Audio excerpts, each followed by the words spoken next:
We're moving from the wondrous month of Adar, where there's unbelievable miracles, but they're all hidden.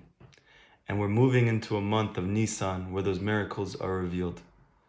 And it's no surprise that Rabbi Nachman says that Adar is actually all hachana, it's a preparation for Nisan. Everything that happened in Adar, the saving from Haman, the Holocaust-like nature of that experience, us being threatened to be wiped out collectively and personally in one day, and everything flips, and Hashem's name is never mentioned there once in the Megillah. And yet it's called Megillat Esther, because it's Megillah means Megule, to reveal. Esther comes from the word Hester, which means hidden, to reveal that which is hidden. That's Adar. This is the reason why Moshe Rabbeinu was born in Adar, why he passed away in Adar, and he doesn't know where he's buried, because Rabbi Nachman says nobody knows where he's buried. Not because we don't know the location, but because it's unknowable, because this is the month of hiddenness. It's interesting because I was born in Adar. My mother was born in Adar. My mother was the daughter of a Holocaust survivor. Her father, my grandfather, was also born in Adar. And now, with Hashem's kindness, my first child born in Eretz Yisrael, my son, he was actually born in Adar as well. And we're moving into the month of Nisan, which is no longer about transformation. It's no longer about darkness turning into light. It's no longer about fear turning into love. It's just pure chasadim, it's pure kindness, it's pure love, it's the revelation of all good, it's the place of all miracles. Nisan is the place of revealed miracles. It's all alluded to in the name itself of Nisan. This is the reason why Chazal, our sages, teach us that all of our avot were born in the month of Nisan. This is also the reason why Chazal teach that the Geula, just like it took place, the redemption, the first redemption took place, the generation of Moshe Rabbeinu took place in Nisan, so too the final redemption will also take place in Nisan. It's also no coincidence that Rabbi Nachman was actually born in Nisan. Not only was he born in Nisan, he was born on Rosh Chodesh Nisan.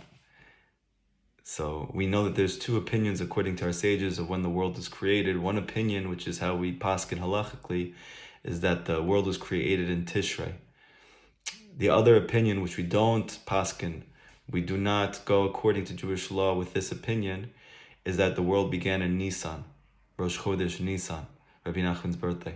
So it's interesting because according to Kabbalah and Chassidut, these are actually not two contradictory opinions, but in fact they both represent two paradigms which exist concurrently. That is that while it's true that the physical world came into existence in the month of Tishrei with Rosh Hashanah, however, spiritual existence, that which preceded the physical world, which gave birth to the physical world, that was actually given birth to on Rosh Chodesh Nisan, Rabbi Nachman's birthday. This is something Malachi Miniteva, something above nature. And this was Rabbi Nachman's whole entire essence, that he was a chidush, that he was a novelty, that he taught novelties, that he taught novelties spiritually, that he taught novelties in psychology, that he taught novelties in science and in math. He taught novelties in Torah. He taught novelties about life. He himself was a living novelty to the extent that his main student, Rav Natan, when describing his own self in his autobiography, which is called Yemot Moranot, the Days of Natan, and yet his Rebbe, he didn't refer to as days, he called it the lives of our master Nachman, and he explains the reason is because Rav Natan was saying, all of the days of my life became a life, like most people. However, every single time I saw my Rebbe, Rabbi Nachman, he was brand new life mamish. So as a result of that, it wouldn't be accurate for me to call him the days of his life, because he didn't have days of his life. He just had new lives. Like a phoenix that continuously rose up from the ashes anew every single time that he was encountered by his students. Because he was born on Rosh Chodesh Nisan, he was born at the creation of spiritual reality, he was born at the apex of newness, the apex of creation, the apex of the bringing into existence that which was not there before, not even physically, spiritually. And this actually also explains a lot of Rabbi Nachman's teachings. Because when a person starts to learn Rabbi Nachman's teachings, he's overwhelmed by this constant theme of Malachi Miniteva, above nature. That Rabbi Nachman says over and over and over again, that all of exile is the belief, the exclusive belief in nature existing in a vacuum in and of itself. And that Geula, redemption, is when someone is liberated from this constricted mindset, what is called mochin de katnut in Kabbalah. And he enters into mochin de gadlut, which in Chassidut is called das, God consciousness. This is called Geula, this is redemption. And this is the whole difference between Eretz Mitzrayim, the land of Mitzrayim, which comes from the word Metzarim, constrictions, right?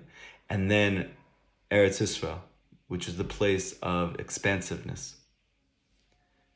We see this even within the geographical topography of the land itself, both of these lands that you see, even though these lands exist right next to each other. It's fascinating. Mitzrayim and Eretz Yisrael right next to each other. Egypt and Israel right next to each other.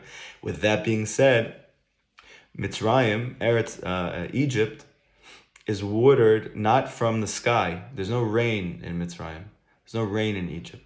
All water comes from the river itself on the land. So as a result of that, they never had to look up for help. This is a very deep thing, because when a person doesn't have to look up for help, he's very subject, he's very prone, he's very vulnerable to believing that he himself is the creator of his life. And this is the cause, Rabbi Nachman says, for depression. This is the cause for anxiety. This is the cause for lack of life force and lack of joy, all coming from belief that I and people, places, and things are the creators of my life. And the reason why a person feels like that is because he's living in a conscious state of Mitzrayim when you don't look up. However, Hashem paradoxically made a land which is right next to this, Israel, that there is no water from the ground that nourishes the land.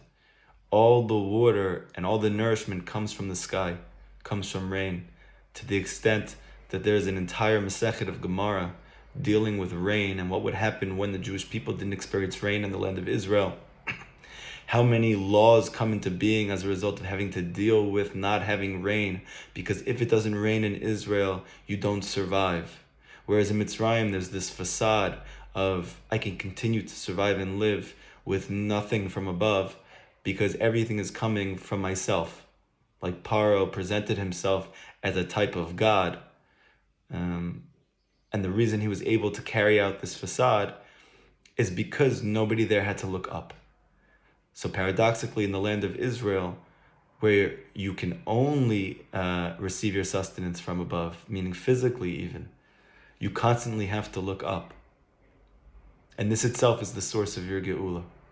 Like it said about the Jewish people when we were fighting Amalek, that when Yoshua ben Nun was leading the Jewish people in the war against Amalek, and the Vilna Gaon explains in the Kol HaTorah that in this scenario, Yoshua ben Nun represents the Mashiach ben Yosef, the mighty warrior who Rabbi Nachman speaks about in the story of the Master of Prayer, who's fighting the enemy of the Jewish people, which is Amalek, which in Gematria, the Baal Shem Tov means Safek, doubt. So the Yoshua ben Nun and the Mashiach ben Yosef is sent to destroy all doubt from within the Jewish people and within a person himself, to nullify all doubt. But he does that only through his never leaving the tent of Moshe Rabbeinu, who in this case, the Vilna Gaon explains, is like the Mashiach ben David. And as a result of that, he's on top of the mountain praying while Yoshua is fighting. And Rashi says that whenever they looked up at Moshe, meaning they looked up to heaven, they won that war against Amalek. Meaning they were able to nullify their doubts, their self-doubts, their doubts about spirituality, their doubts about life. Safek, doubt, which is the eternal enemy of a Jew and the eternal enemy of the Jewish people at large. So Moshe was not fighting Amalek, he was praying. So in this case, he is corresponding to the master of prayer in the story of the master of prayer. And we see that they work conjunctively, they work together.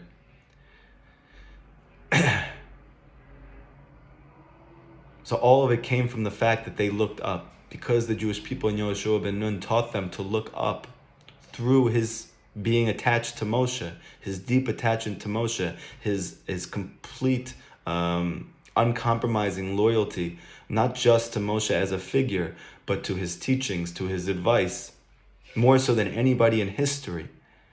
It was only in the zchut of that, in the merit of that, that the Jewish people were able to fight and overcome Amalek and actually get into Eretz Yisrael to achieve the purpose for Moshe himself. But they all did that by looking up, where Moshe himself was praying to Hashem. Okay? That's Eretz Yisrael. That's not the land of constriction, that's the land of faith. That's the land of das. Now Rabbi Nachman explains that this das, which Moshe Rabbeinu gives to us, is embodied in the mikvah. Just like the mikvah is 40 seah, right? The mikvah is a measurement of 40 seah. If it's any less, it's not a valid mikvah. If it's 39 seah and you go into it, you get no benefit whatsoever. But if it just goes up 1 seah to 40, all of a sudden, it's a whole different world. You go in that mikvah and your whole life changes forever. Why? Because the mikvah comes from the word kaveh. Kaveh means hope. Rabbi Nachman explains that the mikvah is the hope of the Jewish people, because the mikvah represents the infinite love and unity of Hashem. Where is this alluded to in mikvah? Because first of all, the first letter of mikvah is a mem. So too, the measurement of the mikvah itself is the gematria of mem, which is 40. And we know that what is it that Moshe Rabbeinu brought to us that we didn't have before him, that brought us cherut, that brought us freedom? It was the Torah. How many days did Moshe Rabbeinu spend receiving the Torah from Hashem at Har Sinai? 40 days.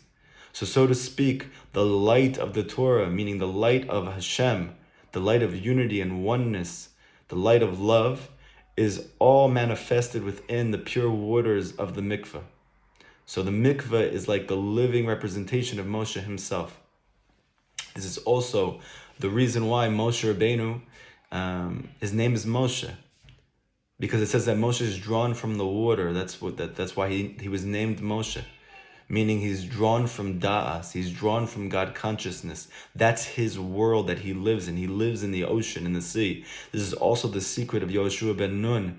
Why is he called Yehoshua ben Nun? And they don't refer to his father, they don't speak about his father Nun at all.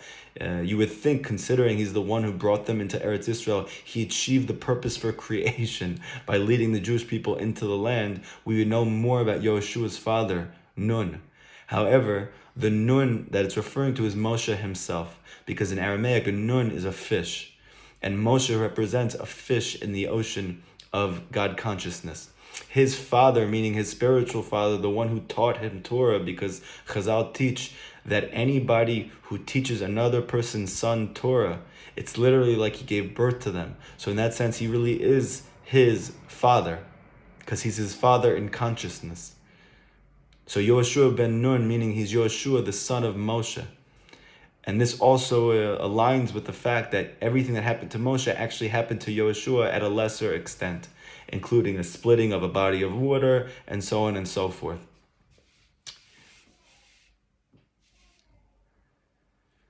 So Moshe, he's drawn from water, and that's why his name is Moshe. However, according to one of the Perushim, they explain it's not only that he was drawn from water, meaning he was drawn from da'as, he was drawn from God consciousness, something above this physical world, something from pre-creation. As a result of that, he's not a slave in Mitzrayim like we are, because he wasn't born into slavery. He was born from water.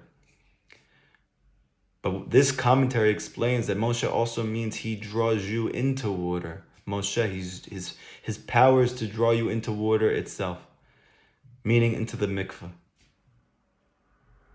And this is an allusion that Rabbi Nachman makes about himself being the Moshe of the generation, that he said that I myself am a living mikvah. I'm a pure river that frees from all stains. And he was alluding to the root of his soul, which was connected to that of Moshe Rabbeinu's. And that's why his teachings seem so wild, because they're not coming from a place of servitude. They're not coming from a place of slavery. They're coming from water. And this is the reason, I named my son at the Brit Milah yesterday, Ro'i Nachman, my shepherd Nachman. Because the Zohar explains that Moshe Rabbeinu is called the Raya Mehemna, the faithful shepherd. And this was the shepherd who drew me into water. And this is the shepherd that saved my life. And this is the shepherd that through which I'm trying to help save others.